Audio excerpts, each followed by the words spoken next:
Ninjago is one of the best LEGO themes ever, but in today's video, we're going to look at 10 dangerous, risky, and annoying things that you shouldn't do with your Ninjago items.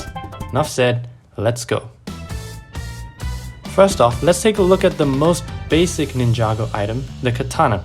They come in almost every Ninjago set. I will, of course, require a weapon.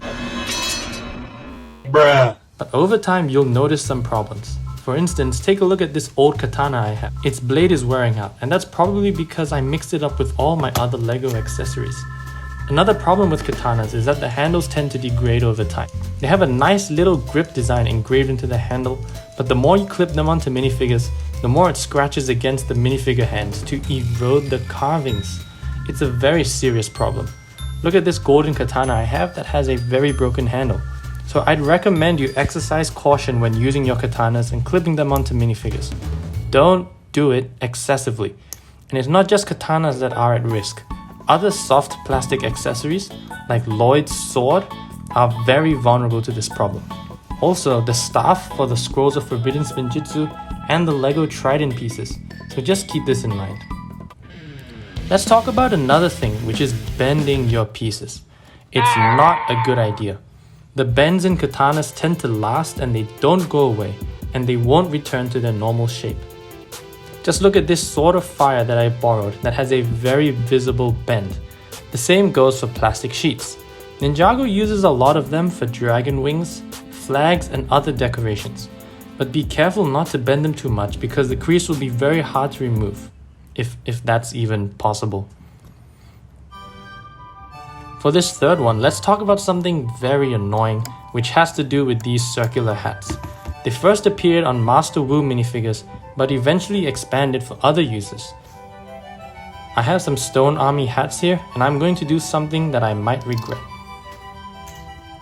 So if you have these hats, you know that if you drop them on any kind of smooth, flat surface, then well, it's almost impossible to pick them up.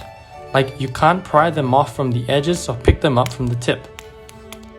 You'd also realize that the only way to actually pick them up would be to press your fingers against them, so that the moisture and stickiness of your filthy fingers helps you to lift them. Don't drop your hats on the floor, I'm warning you. Okay, now let's talk about spinners. They're a staple Ninjago item that have evolved significantly over the years. We started off with this disc design, then we got to this cone-shaped one, and now we have a very strange ball design. But we need to exercise extreme caution when we spin them because of this. So you can see that Kai is doing the lean when he spins. And that's because his legs are really loose. I showed this in the previous video. Now my best guess is that they got loose because I would always spin it from the head, which bends the legs.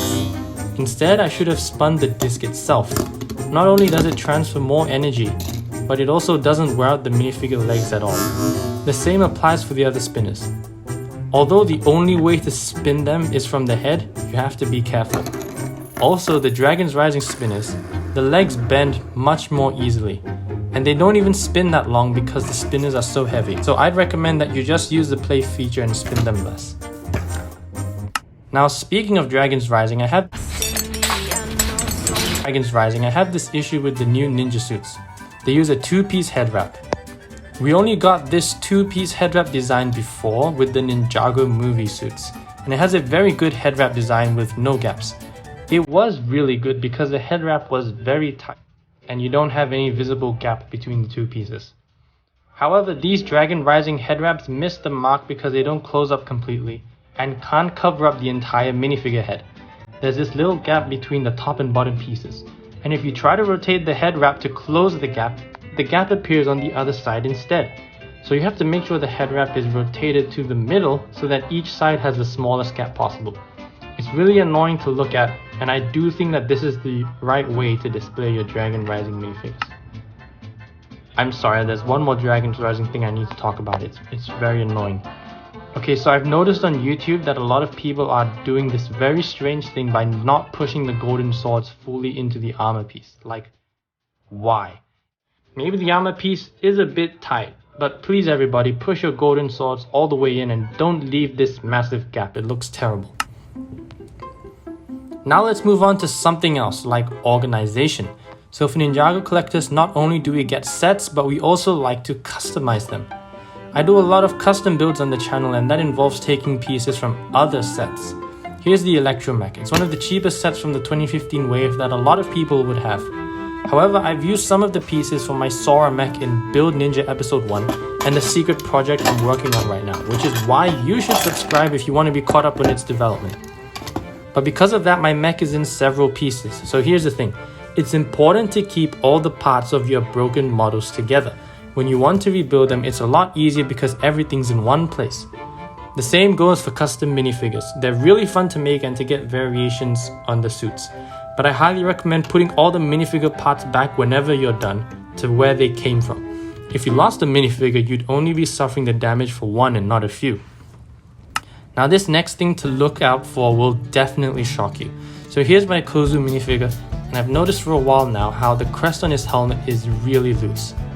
Listen to the sounds when I move the crest on Kozu's helmet and compare it to a newer one.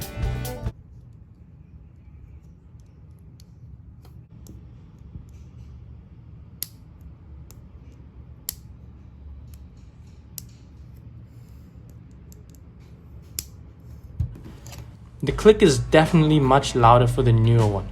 I realized that maybe the clip on Kozu's helmet was loose, and true enough,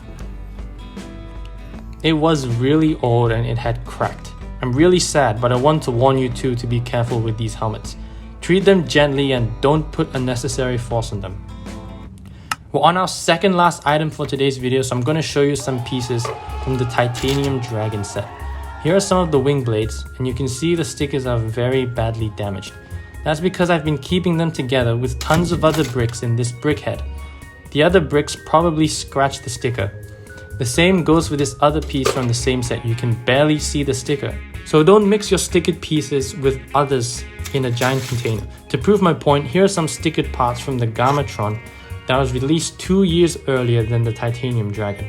And they're still in great condition because they weren't mixed up with other pieces, even though the stickers were placed much earlier. So just be careful with the stickers. And finally, for the last part of today's video, I've saved the most painful one for last. Golden Lloyd was the ultimate collectible when it came out. I mean, what would be cooler than a golden ninja? I am the ultimate spinjitzu master. And here's one right here in my room, but there's just one problem. At first you might think that this is some cool editing trick, but look closely. The legs have actually detached from the hip piece. It's devastating, it's cracked. What happened was, I was trying to pull the entire leg piece off like a normal minifigure, but this happened. I guess the piece was old, so it just cracked. So if any of you have old minifigures, you should either frequently take out the legs and move the joints so that they don't get fragile, or just don't move them at all. Save yourself the trouble. And there we have it, 10 things us Ninjago fans should watch out for. This is a part 2 video. I've got 10 more things you should look out for in my other video, so go check it out. This video was very painful and sad to make, so please subscribe, like, and comment some other advice you'd have for Ninjago builders in the community tab. Thanks for watching and see you next time.